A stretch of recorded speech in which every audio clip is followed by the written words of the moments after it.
Exercise 6 is from my 7th set of SAT papers, and it's an exercise focused on rational expressions.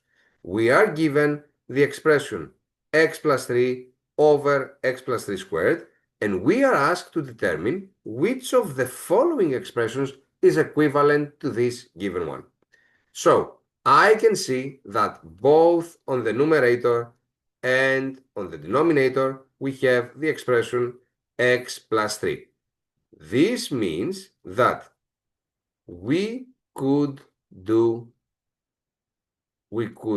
expand x plus 3 squared to x plus 3 times x plus 3, and now I will just simplify the x plus 3. Since we only have multiplications both on top and bottom, I am allowed to do that. On top, I will be left with 1, and at the denominator's place, I will have a simple x plus 3. So the right choice here for us would be B.